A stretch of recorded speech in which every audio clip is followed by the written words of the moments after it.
I can't remember exactly. I've been into astrology, of course, ever since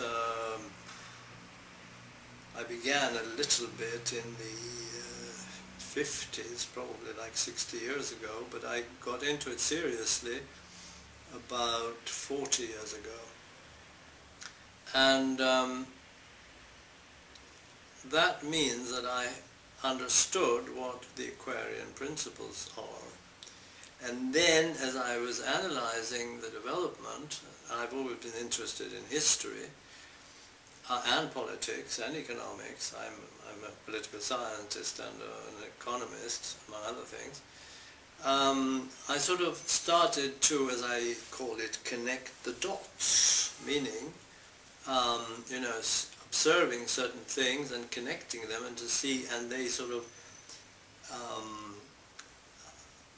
you know, from all these little dots, different observations, different facts, emerged a picture.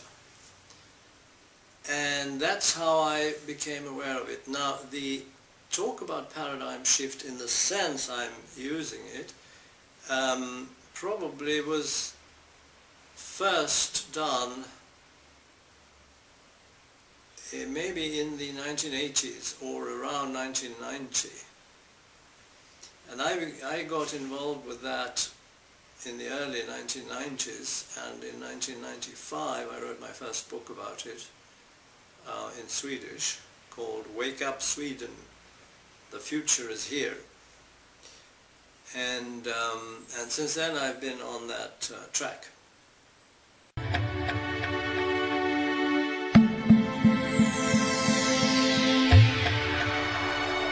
Well, it's not so much a matter of changing, and certainly not jumping from one thing to another. I've always spent at least 7 years with each thing, and, you know, gotten really deeply into it and become a specialist, maybe, in a way. But although specialist is exactly anathema for me, because that is the opposite of the holistic philosophy and thinking.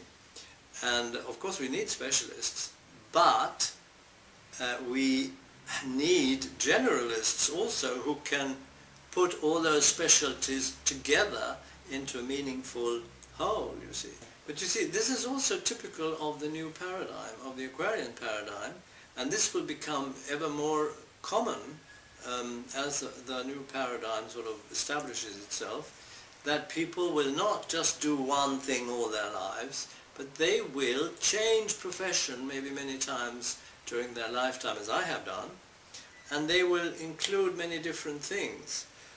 And a very important principle of the Aquarian paradigm is, the holistic principle, meaning holistic thinking, how you can see the whole picture and how everything in that picture somehow relates to each other, you see.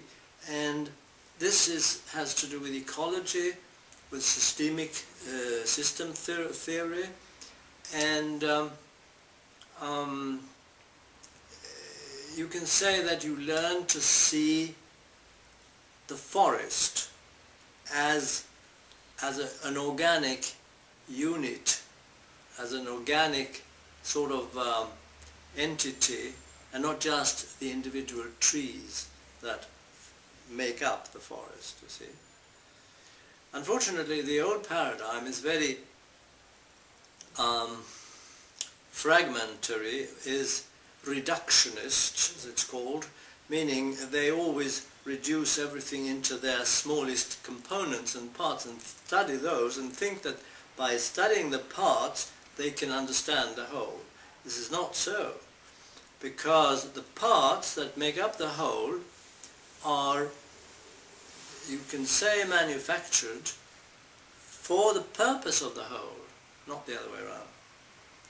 And that means that the whole is the important thing, and the parts have their function within the whole, but have no specific meaning alone or in isolation.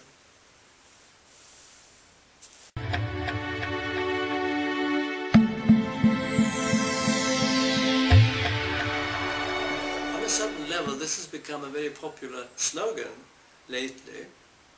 We are all one, which means that we're all part of one great entity.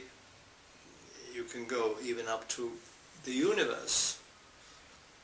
And of course here we come into the golden rule that exists in all the big religions, and in Christianity is being called the golden rule, and it's part of the Sermon on the Mount, I think it's called, by Jesus, where he says, do unto others what you want them to do to you, and do not do unto others what you don't want them to do to you. Very basic, very simple philosophy that would end all wars and most problems that humanity experiences.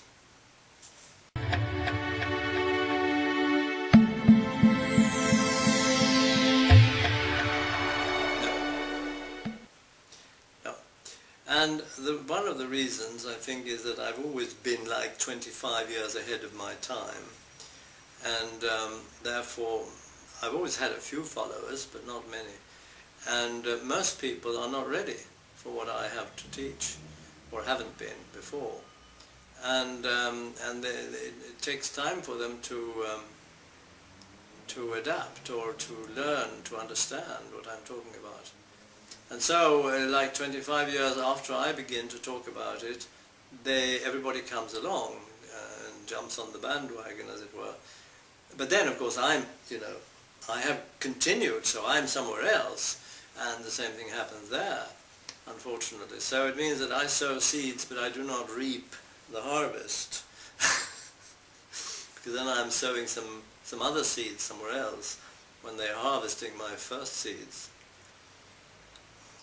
Well, now things are sort of speeding up and heating up, you see, and so now I think the time may have come when I will have some more success with my philosophy and my teachings, which I've noticed today in a way, because I got a lot of feedback on my last blog.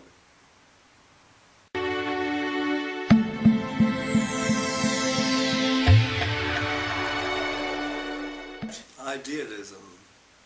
I feel that I have a mission, and to save the world, basically. That sounds very silly to save the world, but in a way it is what I'm trying to do.